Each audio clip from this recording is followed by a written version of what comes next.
Money boy, money boy, money boy. Trade. Money boy, money boy, money boy. Trade. Private jet flights overseas. Damn piece. Ladies and gentlemen, welcome to the Toxic Masculinity Show. I am your host, MoneyBoy Trey. Today I am here with the king of controversy, the OG of this YouTube shit himself, Mr. Tommy Sotomayor. How you doing, sir? I'm doing well, brother. How you doing? I can't complain. I felt like it was my job to come out here and help put some respect on your name because I've been around the past week, and everywhere I go, people have an opinion about you, even though they've never actually watched you or they've only seen a viral clip, 3-minute clip of you saying something. They don't know the context behind it. And so I wanted to kind of let people know who Tommy Sotomayor is today. All right. Well, ask and I'll answer. Okay. What is Tommy Sotomayor's message? My message is one of trying to tell people, look, a lot of the problems that you're causing they're your own fault, the majority of them. And they're your own fault because you refuse to acknowledge what's there and try to change that that you can fix. It's a simple concept. If you know what the problem is and you see that the solution is in you, it's in your grasp, it's in your hand, and you still refuse to do it, that's problematic. That seems simple enough. That doesn't sound like it's controversial. So how did you get the moniker King of Controversy?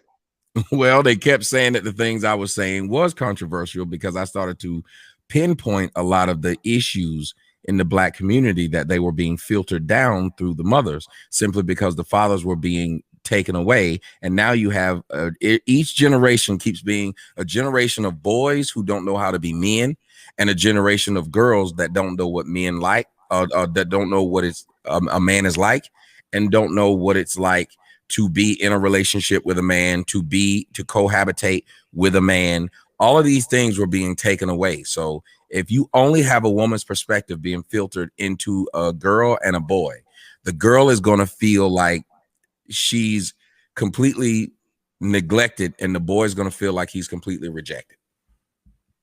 So was that the premise for you creating a fatherless America? Yes, the whole idea was this is what's being done. It's being done to purposely say we don't want fathers in the home. We're trying to make sure there are no men around so the boys don't know how to be men and the women don't know how to pick men because the ultimate goal is to destroy families. And for you people that don't know, Fatherless America is the movie that this man wrote, produced, filmed, all of that good stuff himself. Mm-hmm.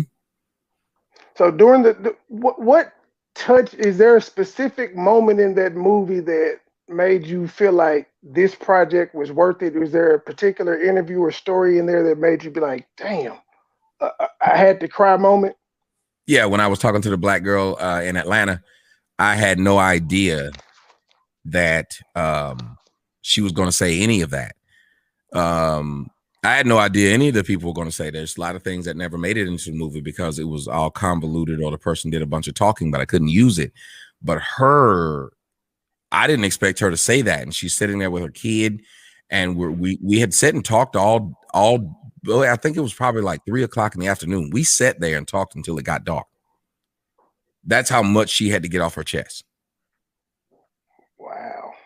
So what is the interview that you've done that has inspired you the most?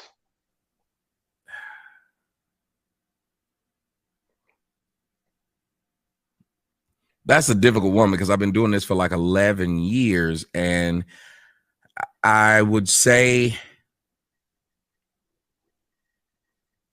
probably the interview with the dude who kept thanking me for playing his music, Benny Mardones, who kept that he died last year, but he kept thanking me for playing his music.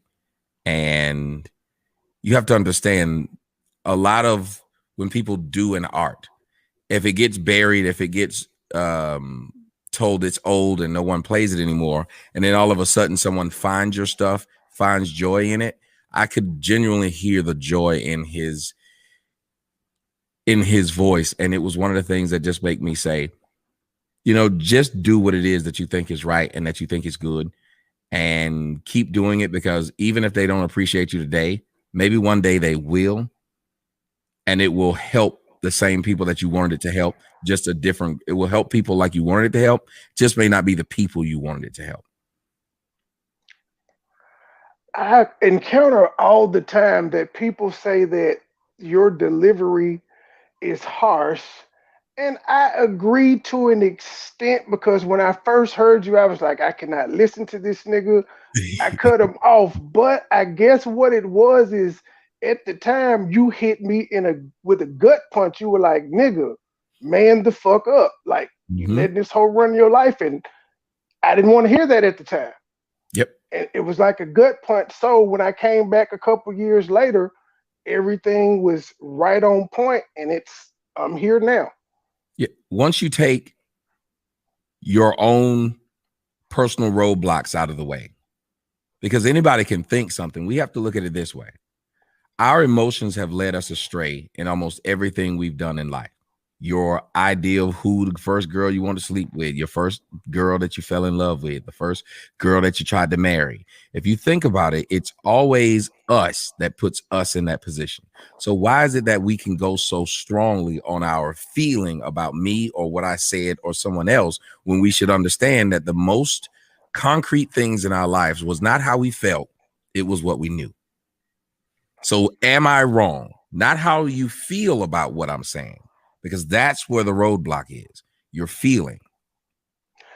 I don't even think it's the feeling because I've been told that I sound like you, and I tell the people thank you when they call me Tommy Sotomayor Jr., but I ask them, I say, why do you say I sound like him when your issue is he cusses women out, and I call y'all ma'am or queen sarcastically. I'm like, so we're saying the same thing, we're delivering it different ways, but you don't like what I'm saying either. So I don't necessarily think that it's their feelings. It's just they don't want a man telling them shit.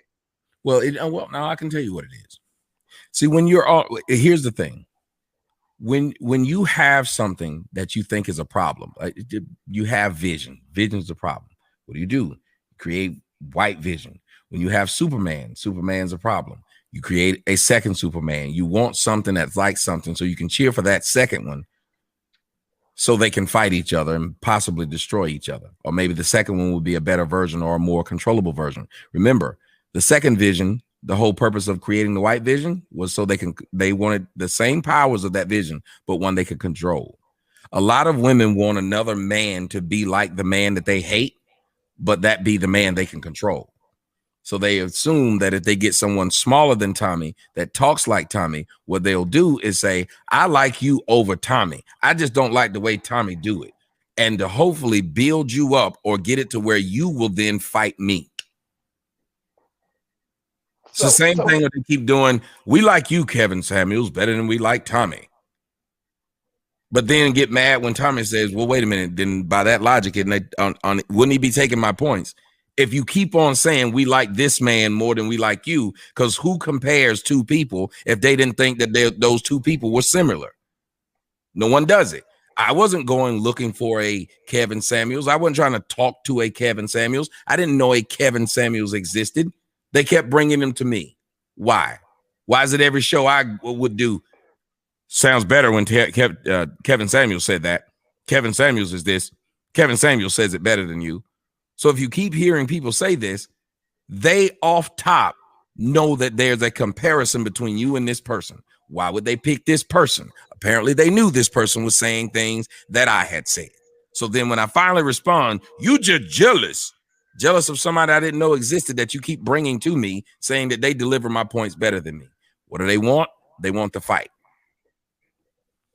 Speaking of which, those calls you had last night were hilarious. I was waiting on you to go off on the chick from West Memphis. She's not related to us, by the way. What was going on in your mind during that conversation? Half the time you have to see through the bullshit. And if I have the time to be patient, I will. But if I do not, then I won't. When I listen to a lot of the phone calls, I'm trying to get past the bullshit to where the real problem is. You don't listen to just respond. You listen to understand. I listen to understand, because I believe that we talk the way we talk, we act the way we act. All of these things have a root cause. Whether it's we're trying to defend ourselves against what somebody's doing or saying, or what we believe somebody may think. Most of the time, we're trying to project an image to people we don't know to make those people like us. That's one of the biggest problems we have, because when you're trying to project an image to people who don't know you and possibly won't like you even when they get to know you, you spend more time trying to change who you are instead of trying to be around people who like who you are. So that's what I was listening for. I'm listening for the phone calls. I'm trying to listen through the minutia, the bull crap, and get to the actual point. There was this. I'm starting to ask all black men, because I'm sure you heard that passionate bitch or whatever her name is, something like that. She made a comment that black men were being hunted, and she wouldn't listen to any black man on the panel. So I have to ask black men as I speak to them: do you feel like you're being hunted, or have you ever felt like you've been hunted? Yes, and I felt like I've been hunted by black folks. Black folks do most of the hunting. Black folks do most of the trying to destroy. Black folks do most of the trying to kill. Whatever it is, black folks have done it to me. So whenever I hear people say, oh, the white man is doing this to black folks, I have to then ask, well, until you get these black folks to stop doing this to me, until you get these black people to leave me alone, I'm going to have to say the number one person hunting me is you, my fellow black folks. So I don't know why they say that. But again, it goes back to what I was talking about earlier, which is why they would call me the king of controversy when nothing I was saying was controversial. It's easy to say the white man is killing us when the white man kills 5 blacks per year, but the black man kills 1,000 blacks per year. Why would you say the white man's hunting us? Because you don't want to deal with that big white elephant in the middle of the room. You don't want to deal with that because that's scary. You don't want to deal with that because, in honesty, you know what those people will do. They will come back at you. Let me ask you a question. Why do you think that us as black people, we're okay with a rapture or a cleansing coming in the Bible, but people are offended when you say niggas need to be killed? Because they're offended, just like when I said slavery was a choice, but they cheered when the movie Black Panther and the dude got up and said, throw me overboard like my ancestors who refused to be put in chains. Killmonger said the same fucking thing. You cheered for it. People don't like who says it. As a matter of fact, it's easy for them to talk in the Bible because they were taught to listen to the Bible. They were never taught to listen to an actual man. Listen to how many black women say, Jesus is my husband. How many of those black women actually have a husband or have had a husband or would be receptive to having a husband, listening to a husband, giving an actual flesh and blood man the same type of quote unquote respect that they give to this man in this Bible who's been written by somebody else? Damn, that was a mind blown joint there. It's either the weed or you blew my mind one. So what is the hardest part of being a celebrity? Well, I think the hardest part of this whole stupid shit, and I don't even know if it's celebrity, I think it's some kind of crazy fame that these people are looking to. I'm not really sure, but the hardest part of it is have people fucking with your real life. I just heard a man today say, I don't do what ZX do. I don't go after people's family. And I was like, wait, what? And it was somebody who goes after mine. He said, I don't mess with people. What that girl said about me was in January. I'm past that. You've been chasing me now, dude, for 2 years, and you won't stop. Then he said, I don't see how y'all can try to make fun of me trying to be a man. I was just sending that girl a message trying to holler at her. Yet this man he said, so what? I'm just being a man. It's the same dudes. And I think that's what's scary to me is they will make the same arguments that I've already made.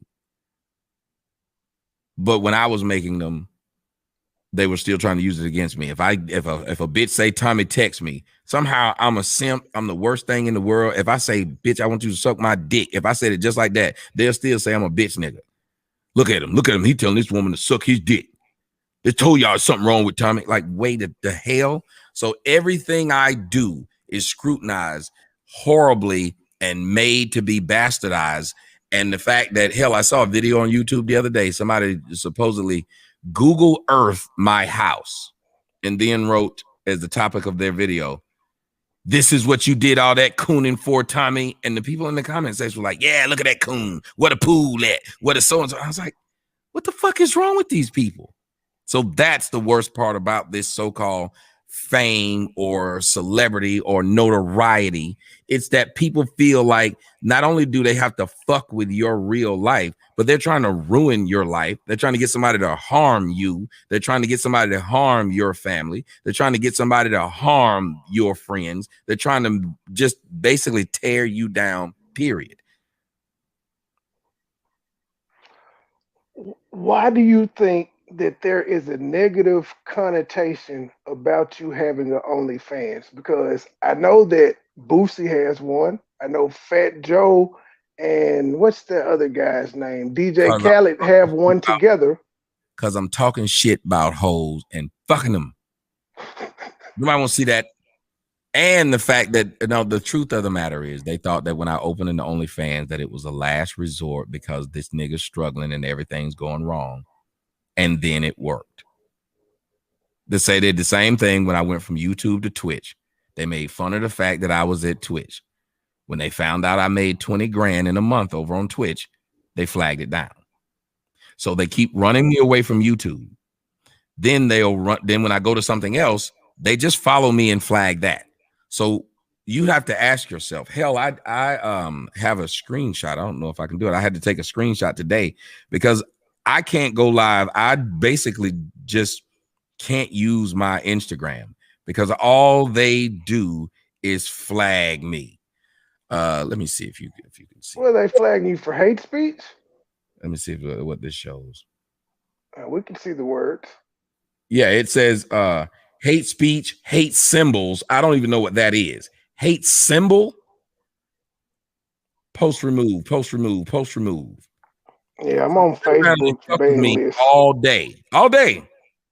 And they are dedicated to fucking with me. Then they'll turn around and say, Kevin Samuels is bigger than you. Your Instagram is small. You don't have very many YouTube followers. What the fuck are you talking about? You sit there and you keep knocking my shit down and then tell me how small it is once you knock it down.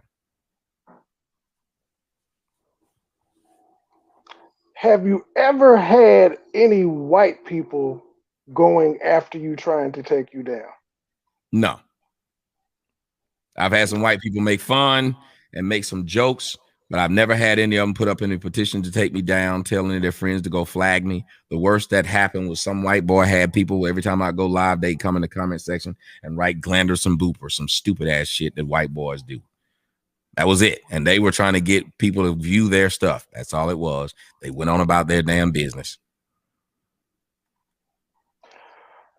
It's baffling that I think you don't say anything that people haven't said before, what they don't say in their lives. When women get mad at each other, they call each other out their names, they spill out the business. So it's almost baffling as to why people want to ignore that it actually happens. Mm-hmm. They don't want to ignore it. They got music where they call women bitches and hoes. Bitch and hoe is a normal thing to our community. Yet all of a sudden, when Tommy says it, he's the worst guy in the world. When people don't like you, they find every reason not to like you. When people like you, they find every reason to ignore what it is not to like. Throat Baby is one of those songs. That's one of them songs I'm embarrassed of, but I like. It's just one of them joints. But I got a beef with you. How you gonna go on record and say that Silk the Shocker is a good MC? Everybody knows he was like the worst on No Limit.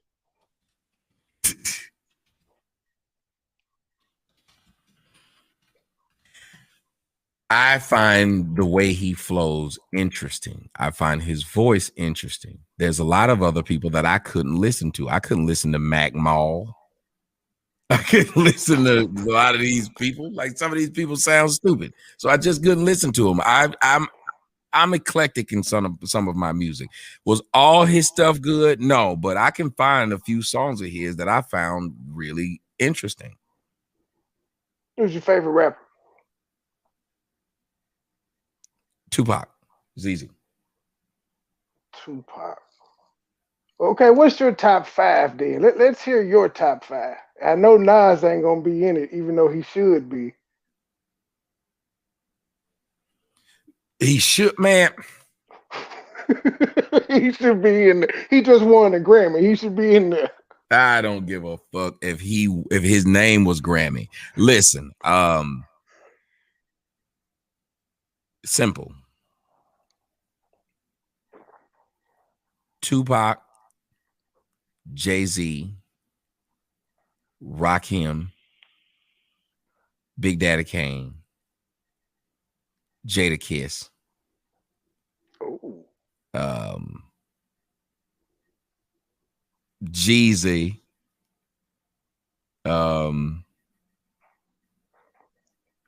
Jeezy.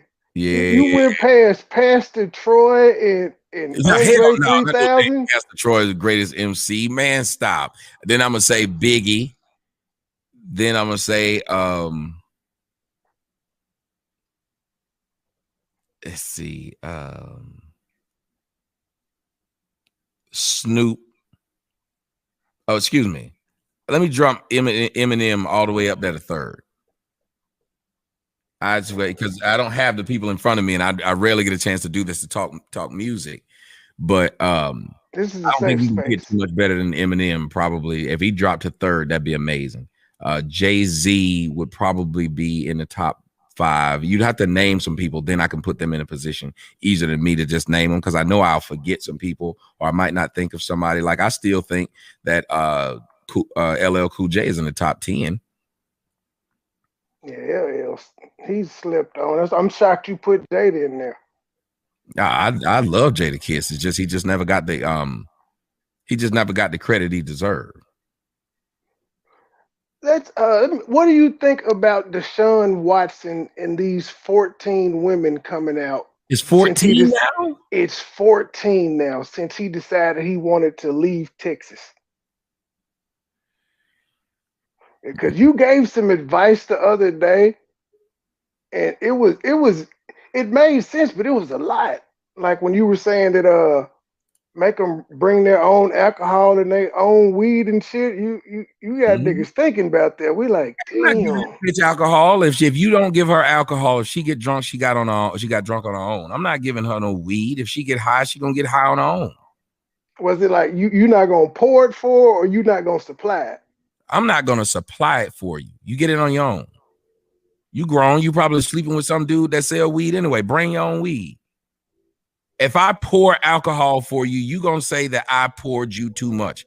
I put something in it. Even if I allow you to pour your own glass, you'll pour a glass and act like you got caught up in the moment of drinking my alcohol, or I put something in the alcohol. My alcohol was this, my alcohol was that.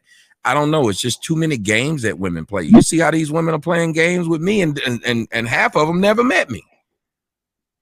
When you're willing to go out and say, hey, a friend of mine didn't come back and say, I didn't say rape, I meant beat. When did he beat this girl? 20 years ago? 20 years ago, huh? Now you're talking about it now. What all these the other 19 years went past, you ain't have shit to say. You look at what's going on with men, and it's open season on us because, as I said a long time ago, you can lie on a man and nothing will happen. When you allow someone to be able to tell lies, they can profit off of the lie. And when caught in the lie, nothing happens. What happened to the how many times girl? Nothing. Nothing happened for her sitting up there telling them lies that I gave her an STD. Nothing happened.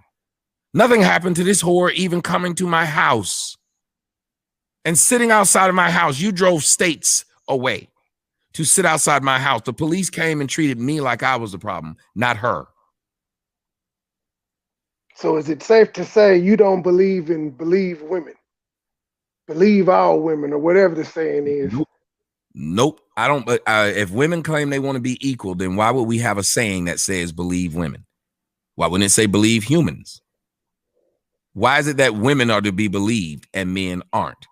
Just the wording itself, you don't understand how much they speak anti-male, how much they're conditioning us to not like males. We are conditioned as men to what? To give up our children and let them have them. We are conditioned in a divorce to give you half. We are conditioned that when she breaks up with you and you catch her with anybody, you're supposed to just man up and walk off and act like it doesn't matter. We're conditioned that if we find out they're doing something wrong, we can't walk up and slap them, but they are actually conditioned that they can do things to us. They can burn our clothes. They can put bleach on our clothes. They can slap our face. They can throw a drink at us. They can tell us you can't see your kid until you pay me child support. They have recourse. They have people who help them punish men, and men are supposed to take the punishment. Even when I said if a bitch lied on me and had me put in jail for rape, they keep throwing this line up in my face, and I'm gonna say it again. I said if a woman had me put in jail for rape and I served 10 years for rape, you know what I'm gonna do when I get out? I'm gonna rape that woman. Oh, I'd have killed her. But one or two, yeah. I say, because you just made me serve time for something I didn't do. And they kept saying, that's messed up. And I was like, and the reason I say these things is to prove to people how they can't rationally think. This woman put this man in jail for 10 years on a lie. If he came out and actually did it, you said it would be messed up that he did it. But why? He already spent 10 years for it. That would be like saying, I went to jail for 5 years for stealing a necklace that I didn't steal. When I came out, I went and picked up that necklace because I felt like my life's time had been taken for that necklace. Nobody would say that's fucked up. You take that necklace that they lied on you and said you took. We wouldn't say it. As a matter of fact, we'd have a whole bunch of people wanting to go down and boycott that store. When's the last time you've seen people boycott a woman who was found out to be lying on a man claiming he raped or beat her? Never. No, they didn't even. We didn't even boycott Lorena Bobbitt. I'm sure she cut a man's penis off. No proof he had ever done anything to her. She went and remember, every time they go to court, the first words out of their mouth is, "He raped me or he beat me, he assaulted me, he hit me, he did something to me. It's always your fault. You deserved what happened to you." Men, we can't say any of that. When is the time we can say, hey, she deserved getting her ass beat because look what she said? Men can actually be assaulted and harmed by women based upon what the man said. The man was, and remember, they talk about this. They say, what you did was mentally abuse this woman. Mentally abuse this woman? Well, how though? Mental abuse is a thing. Only men can do it though. Yeah, we can't claim it back because I've never heard a man say that in defense. Well, she mentally abused me as well. Yep. But it actually does happen. I'd say women do it more because they cuss us out quicker. And they cuss their children out. We were talking about this before we got online. Everybody has a problem with what I say on my show, but their mothers have said worse to them. If their mothers have said worse to them, then the question is, why would they be so mad at me? Because I didn't say it to them. They had to come to my channel. They had to come to my video to hear me say fuck shit. In the process of them coming to my channel and to my video to hear me say fuck shit, they were offended and want to boycott me, want to take me down, want to have my daughter raped and all these things. But when their mother said things directly to them, they still love their mothers. I don't understand how a stranger could get more of your ire than your loved one who was supposed to love you, who said it directly to you. It's because we can't say anything back to your mom. Can't say anything about mom or grandma. You can't say anything about other women, but you can say it about your dad. That's why I pointed out with the Kurt Franklin thing. Had Kurt Franklin talked that way to his daughters, had he a daughter, had he said, "I'll choke you up, you little skank bitch," do you think it'd be a whole bunch of people coming out and saying, hey, you got to understand that's how parents have to parent? No, they'd say there's no reason for you to talk to your daughter like this. Do you believe in corporal punishment? I used to, and I stopped about 7 years ago. So when my oldest was, that would made him 10. I don't have to beat them, but I think it can have its uses. I just think that in the hands of black people at this point, we're so abusive, we shouldn't be doing it. Because when you are popping someone, you're supposed to pop someone to get their attention. They're not popping people to get their attention. They're popping people because they came from work and they had a bad day at work. They're popping people because their boyfriend haven't called and they can't, they can't do it to their boyfriend because they actually love him more than they love their children. The one thing that we won't talk about is something that's very true. Many of us love outside people more than we love our children. Y'all will give your girlfriend more of a chance than you gave your kids. You'll give your boyfriend more of a chance than you gave your kids. You'll give the nigga you trying to talk to more of a chance than you gave your kids. Your kids, they do one thing wrong. You calling them all out their name, telling them don't fuck with you, don't come downstairs, you don't want to see them, fuck you, you got to go here, you got to go there. These men and women that are in your lives, you give them several opportunities to screw your life over, calling them crying and telling them you sorry when you didn't do anything wrong. So these children are caught in the middle of parents that didn't want them, that don't want them. And that's why they're beating them this way. Corporal punishment has its place, but it should only be enacted by people who know and value their children. Because if you know and value your children, you will teach them more than you beat them. Do you think that schools should reinstate corporal punishment? Do you think they would be better candidates for it? You said no? Nope, because those schools are full of pedophiles and motherfuckers who didn't want to be teachers. These schools are horrible, man. They fucking the shit out the students. These students getting pussy hand over fist. What do you think they would do if they allowed them to just whoop those kids? These people have no psychology training, no psychological test in their background. They're just being allowed to work. So you think you'd allow some of those people to sit up there and whoop somebody? No. They're already failing them in education. Physical abuse would be through the roof. That's a hot button issue. A lot of people are saying that they think that's when schools went bad, when they started taking the corporal punishment out and the teachers and the principals had no recourse for disruly kids. Unruly, but the problem, unruly. The problem wasn't that. The problem is the parents. Parents used to send their kids to school with being educated before they came into the school, and they had decorum when they came into the school. They had respect when they came into the schools. If they don't have those now, you can't teach them. Teaching used to be a respectable profession. It no longer is. So if you've turned the profession into a stopgap for a person who just needed a job instead of a person who wanted that job, if the children have come there, they used to come educated, knowing how to write and a little bit like that, and now they don't. Now they come to school instead of to be educated, they come to school to be indoctrinated, and they come to school to be babysat. It's more than one problem that's there. When you have a bunch of people who shouldn't be producing children because they don't want children, having children, do you think they give a crap about what goes on in their child's school? You have generations of people who don't care about the simple education of their children, because most of the problems we deal with in society, and especially in these schools, we wouldn't have to deal with them if it was taught at home. I heard you say last night you were opening up a FDMG Academy. What type of curriculum we all be having going on there? A curriculum of fuck these hoes, don't listen to any of these bitches, keep your dick in check as much as you can. I make sure that they understand about camera work. Keep your house filmed, keep the hoes filmed, keep all text messages, and all phone calls, all phone records.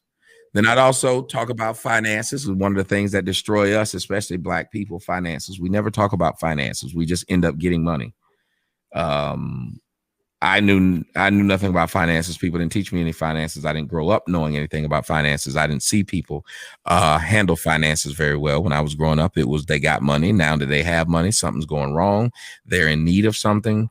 But I would honestly, if I had a school, I would try to talk about practical matters. I would talk about liberalism and how it's destroying our culture. I would also have what we would do is not have this whole everybody gets a trophy. I would believe in merit-based. I would believe in if you came to my school, anybody that comes to my school, their parents must be active participants. If you are not an active participant, your child cannot come to this school. And that will be a part of the process of letting you come to this school, would see how active you are in your child's life, how much you want to put your child in extracurricular activities, how you feel about these things like punishment. How do you punish your children? How do you feel about parenting if the other parent isn't in the house? How do you guys parent? If somebody's on child support, they can't come to my school. There would be certain things that I would do to try to create a better brand of people. But it would be meritocracy would be one of the biggest things I'd choose, or I would teach in the school, whether it's grades, athletics, whether it's how you treat each other and what positions you get. Meritocracy would matter. I've had several arguments with women asking them why they refuse to just do 50-50 with their child's father, and they never have a good answer. Why do you think that women are against 50-50, splitting of the bills? Because there's no control in 50-50. There's no control. What the individual wants is control. And if society has allowed you to control somebody, you don't want to give that up. That's why so many people fought against slavery. And at least in slavery, it was something that they benefited on financially a lot, that they can pass that wealth down to their children. The women aren't benefiting any wealth that they can pass down to their children. But what they are passing down to their children is hurt and pain, trauma and drama. Damn, that was a good rhyme. Hurt, pain, trauma, and drama. Ladies and gentlemen, this is Tommy Sotomayor. We're showing you the other side of him that you typically don't see in that 3-minute clip that your homegirl sent you, where he was calling these bitches. And don't be offended that he calls these bitches, because y'all bitches is bitches. And y'all know it. Because as soon as you get mad at your homegirl, let me tell you what this bitch did. So don't be offended. And here's another thing I wanted to ask you, because I hear people ask you that all the time. Mm-hmm. Could you please tell them why you make generalizations and why you don't say all? I don't say all because I would assume common sense would say that it can't be all, number one. But number two, I make generalizations because, one, that's how you talk about a problem in general, because you don't know it's specific to each person, number one. And number two, or 2A, 1A and 2A. 2A would be if you tell a woman, yeah, some of those women are bitches, she'll say, yes, they are. And the bitch you were talking about would be her. So if I say some, they're going to all say, yes, there are some. But the whole room is telling you there's some. How is the whole room telling you that there's some? When the preacher says, some of y'all cheating on your wife, some of the people out there cheating on their wife be like, yeah, because they know you don't know who they are. Why is it in church when he says, some of the people do so and so, and they say, yeah, all of them will say, yeah. How is the whole church saying, yeah, but nobody's saying, I did it? So when you say some, it allows everybody. If we were in a room full of people right now, we say, some of y'all niggas jack off. They do. They who? You do it, nigga. You just don't want nobody to know, so you're going to say, yeah, they do. That's the problem with giving people an out. I don't want to give them an out. If it hits you, it hits you. If it doesn't, it doesn't. Why do I have to coddle you and say some? You know it's some if you're an adult. When you say black women got fat asses, I've never seen a woman jump up and say, not all. When you say black women are educated, I've never seen a black woman jump up and say, not all. When you say black women are beautiful, I've never heard one black woman say, not all.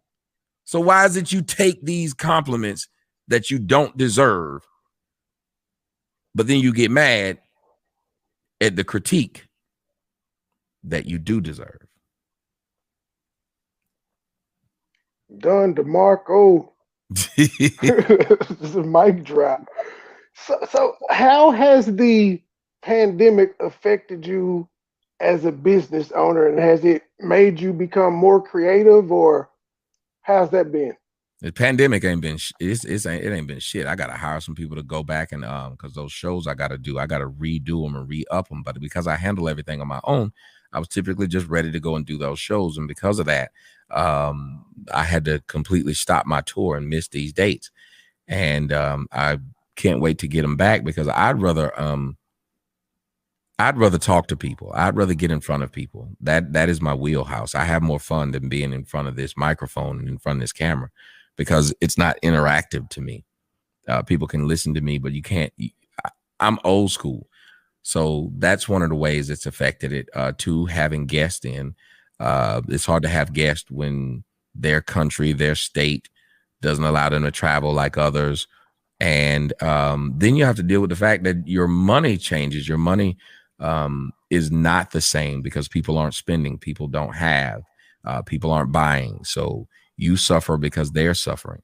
So you start to look at, now I'm starting to eat into my savings and stuff like that. But that's the purpose of saving. That's the reason why you built up a nest egg, to be able to have it when you need it. So I guess the pandemic has kind of shown me, one, to always make sure you diversify, but I was doing that beforehand. But two, now it makes you feel good that you did put something aside, because the rainy day came and you had a roof. Please tell them a little bit about your Soto Finance show. I got the first edition from being subscribed to your YouTube page the other day that I got to watch, but could you give the people a brief synopsis and tell them why they should come join?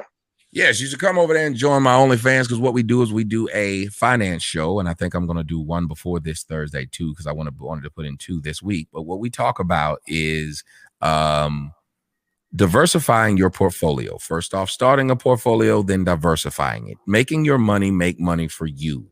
Instead of putting your money in things that depreciate, why not put your money in things that appreciate, and you will appreciate doing these things. It will also teach you more about it's a great thing, because money is the thing we need to live. Why is it we don't talk about money more often than we talk about these other things, which aren't things that we need to live? You definitely need money to live. You cannot move. You cannot get around without it. So why not talk about how to expand it, get more of it, and keep more of it? And that's the purpose of the show. And they need to go where to see that?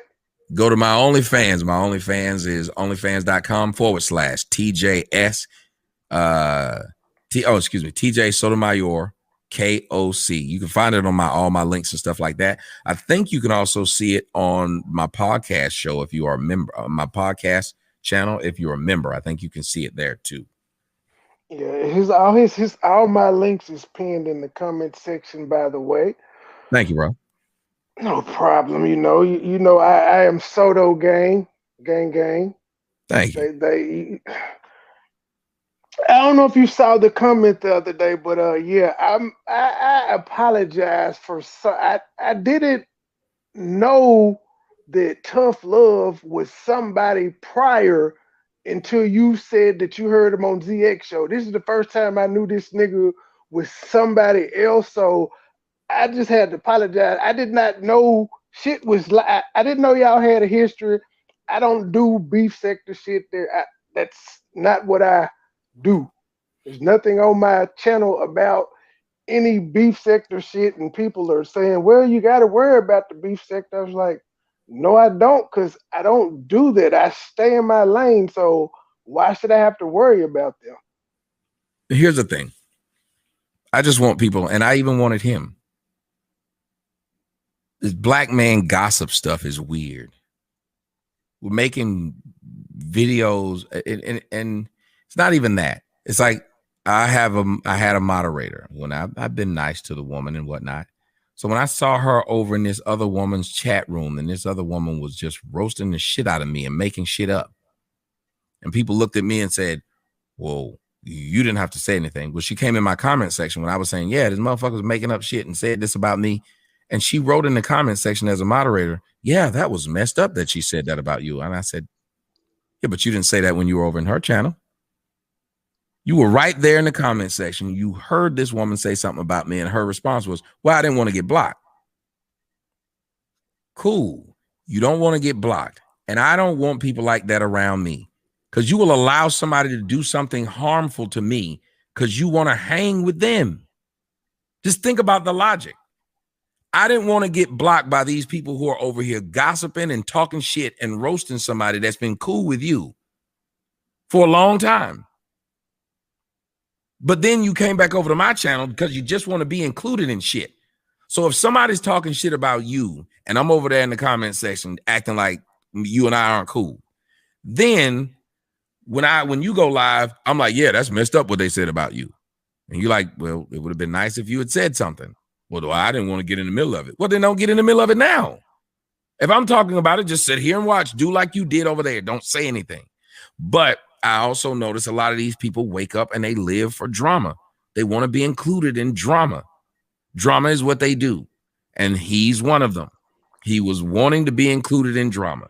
He wants to talk about other motherfucker shit. He wants to allow, and they'll say, oh, I didn't say it. I didn't know they were going to say that. Yeah, but when they say it, then what do? When you come on my show and you start telling me about somebody else, I'm like, hold on, either this person's going to be able to come up here and talk to you together, or you're not going to be here, because I'm not going to let you try to use what I've built to put somebody else down. It's silly. And why is it that you can't, no one ever tried to work on the resolution of the problem? They like exposing the problem, but they don't ever get the people together and say, okay, how can we resolve this problem? I get that this problem exists between you and this person. How do you resolve it? Matter of fact, there's no money making in the resolution of the problem, but then there's no money making in coming up with a cure instead of a vaccine or some type of therapy medicine. Cure is a one-time, it's done. Therapy and vaccines, you got to keep them up. You got to keep doing them. I've noticed ego comes into play with a lot of us. So I posted a thing on IG the other day, and it had like 5 different stats lines of Dennis Rodman, where he had 0.0 assists, but he had 28, 29, 30 damn rebounds. And nobody will say he wasn't as important to those 3 championship runs as anybody else. Well, that's the thing. We won't do that. We won't. Remember, I said not everybody can be Superman, but everybody can be important. We don't want to do that. We don't want to talk and say, hold on a minute. You can do better than this. This person right here is really good at this. Why are we not giving them credit? This person right here is making it easy. The guy who sets amazing picks makes the layups easy for this guy. Why doesn't he get any credit for setting these picks? The guy who plays amazing defense, yeah, he's not dunking over people, but because of him, they're not dunking over you. Give credit where credit is due and understand that we need all these pieces to this puzzle. That would be the best way to play the game, but we don't play the game that way. LeBron or Mike? Say what? LeBron or Mike? We're going to go through your sports. Come on. That's Mike all day.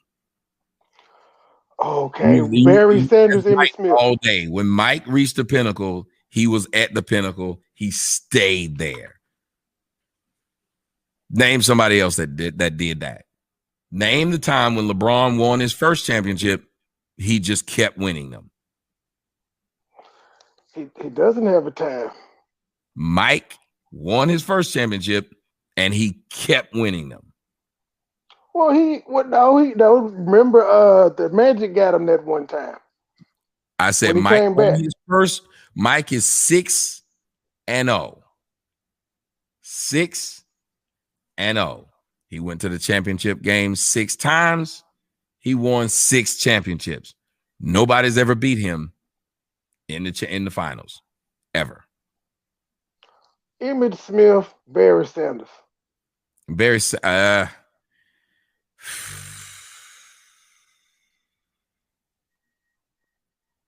I want to say Barry Sanders, but I'm gonna say Emmitt Smith. But you keep you doing Jim Brown and O.J. Simpson a disservice when you do that, though. Okay. Well, give me your top 5 running backs then. Jim Brown, O.J. Simpson, Eric Dickerson, Emmitt Smith, Barrett Sanders. Emmitt Smith, Marshall Faulk.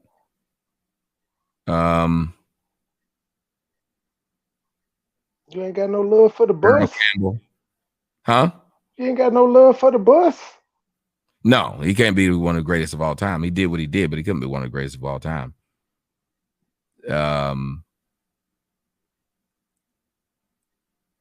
then I would say Barry Sanders.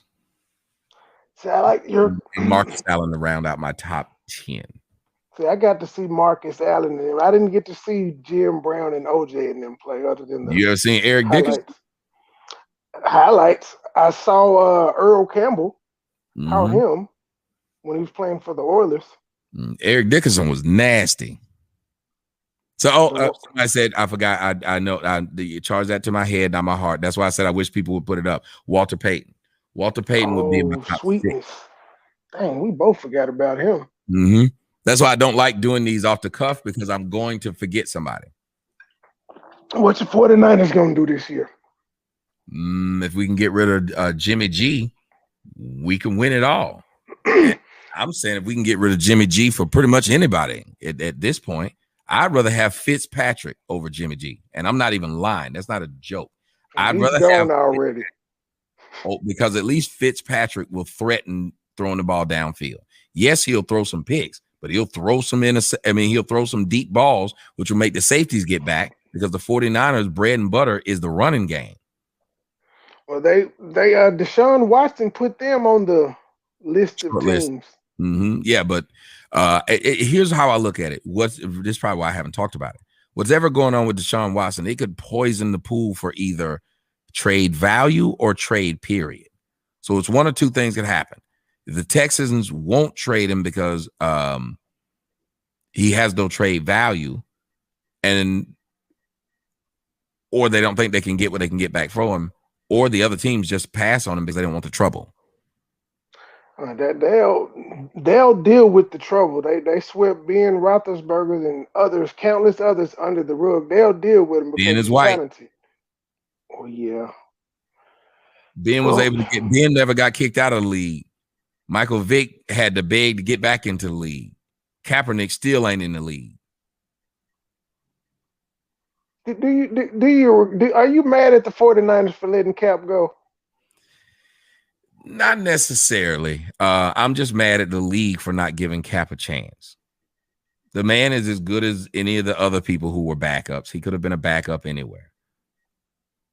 I give him credit for what he did. What he did was he was actually under contract with them. He made a deal that was good for them. He said, look, y'all keep having me on the bench. Here's what I'll do. I will void the last year of my contract if you let me play out the rest of this contract. He got them from under money just so he could prove that he could still play. And he still didn't get a job. And his last year, he threw more touchdowns than interceptions. He had a higher quarterback rating than the majority of second-string quarterbacks in the league. He deserved another chance. So when LeBron win this ring, are you going to elevate him past Kobe? Will he get a GOAT thought if he wins MVP and finals? No, he's one of the greatest to ever do it. I've never been a LeBron hater. Can he reach GOAT status if he wins the 5th? No, MVP he cannot be greater than Michael Jordan. Michael Jordan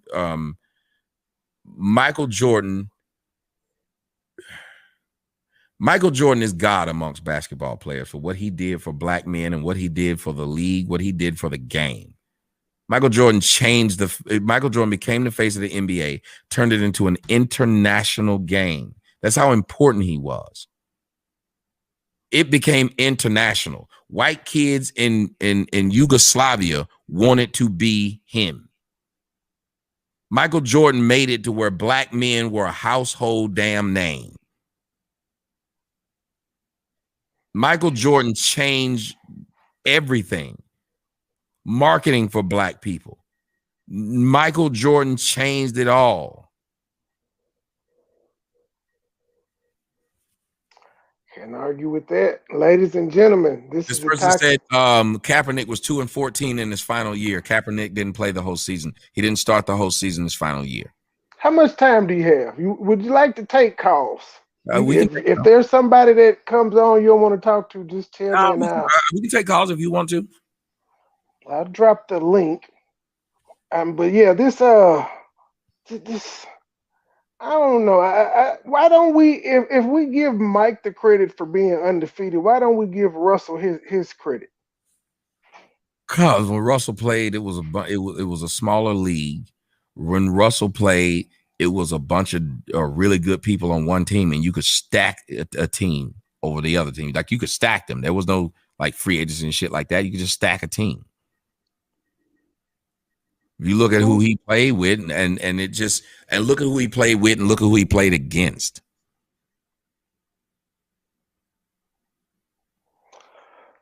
Yeah, I don't Shaq, but we don't hold that against Shaq though, or Yao really. We do hold that against Shaq.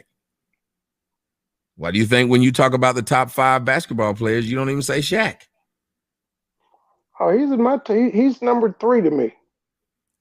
Of all time? Yeah, I'm weird. I pick him out. LeBron, MJ, Shaq, Duncan, Kobe. I put it together like I was starting lineup. Jordan, LeBron, Jordan, Shaq, Duncan, Kobe. You think Shaq dominated his era more than Wilt dominated his? You think Shaq dominated his era more than Kareem dominated his? I would, yeah. Kareem, you got me there, but Wilt. I'd rather have Kareem any day over Shaq. If you give me the idea of having Kareem or Shaq, I would have taken Kareem because Kareem could move around the court. Kareem was an offensive juggernaut. Kareem hit his free throws. Kareem played defense all the time. For as big as Shaq was, you don't think of Shaq as a defensive force, though. Early on in his career, but not really. Olajuwon did more with less. Who was on Olajuwon's teams when he won the 2 championships? Maxwell, Ori, Sam Cassell. That's my point. The case is closed. The Twin Towers. My case is closed. Oh, man, you gonna do Kenny Anderson like that. The Jets said he had game. Kenny Smith was all right, but I'm just telling you, this man, if you look at what he had, you'd have to start thinking because he doesn't get the credit that he deserves. Right. The person said Shaq couldn't beat Akeem. Shaq, when he was young, couldn't beat Akeem. Yeah, he couldn't. But he did dismantle him in that finals. Some damn missed free throws. Mm-hmm. Free throws. But that was a good Dennis matchup. Rodman was able to check Shaq. Dennis Rodman would have never been able to check Hakeem, nor would he have been able to check Wilt, nor would he have been able to check he did though. In those Piston days, he was guarding those cats too with Lambeer. He was guarding who? He wasn't guarding Olajuwon. He was guarding centers when he was in his Pistons days. He was guarding centers like Shaq. He wasn't guarding offensive centers. He couldn't handle them. They were too big and they would just shoot over him. Shaq was not smart enough or could. See, he was strong enough to keep Shaq away from being in the paint. And Shaq couldn't hit the 10-foot jumper. That was a problem. Just hit the link, strong enough to keep Hakeem Olajuwon out of the paint, but Hakeem could hit a 15-footer. He was strong enough to keep Tim Duncan out of the paint, but Tim Duncan would shoot that 15-foot off the glass. These people didn't need to be in the paint. Shaq needed to be directly in the paint. Yes. Just come on up. I was talking about you earlier. You can actually meet Mr. Sotomayor, the guy who spawned me and Huggy and Mad Militant. So you can ask him some questions because she did the typical black woman stuff. She was like, "Oh, he do this," and she said, "What credentials you got?" I'm like, "He's a psychologist." And then she was like, "Oh, well, he do OnlyFans." I was like, "What does that have to do with anything?" I said, "You can't." I said, "What the hell does that have to do with it?" Like I said, you can bring any of them up here. They want to come call. Oh They no, can. she's a good person. This is the one that I said has never actually heard you speak. She's just heard other people tell her about you. I know you don't have to tell me they're good people. If they have questions for me, I'll answer. They could be an evil person, but an evil person can have a good question. An evil person can have a good question. I want to cut that clip out of that lady that called from West Memphis. No, it was a good conversation, and you gave her sound advice because it was funny how old are you? Told you that. How tall are you? Told you that. How much you weigh? If you won't tell me how much you weigh, I always look at that as, okay, well, this is a problem. Why is your weight something that you refuse to disclose? Why is that problematic? What are you ashamed of? I think they scared. Typically, I drop the link, niggas pop up. I don't see nobody today. Where are y'all at? The game ain't fair. Oh yeah, he said she wasn't trying to hear us. No, she wasn't. But that was because she's only heard Hold on a bad second. things. I got a phone call. Hold on one second. Hello? Go ahead. Yeah, the game ain't fair. That's because she had only heard negative things about him. That's why I'm telling her to come on up. Chris, he said, what was it, bad average? But yeah, it was just like the lady that came on, and she was saying she had been listening to Thomas for years, and I'm like, well, how have you missed everything he said other than when he talks about black women? Hey, Joy. Joy, are you child? To the bushes I go. Don't be going to the bushes, y'all. Hey, Genesis, you've been wanting to chin check me. The link is in the description box. Sorry about that. That was an important call. I'm back. Oh, you're fine. I'm talking to these damn people in the chat.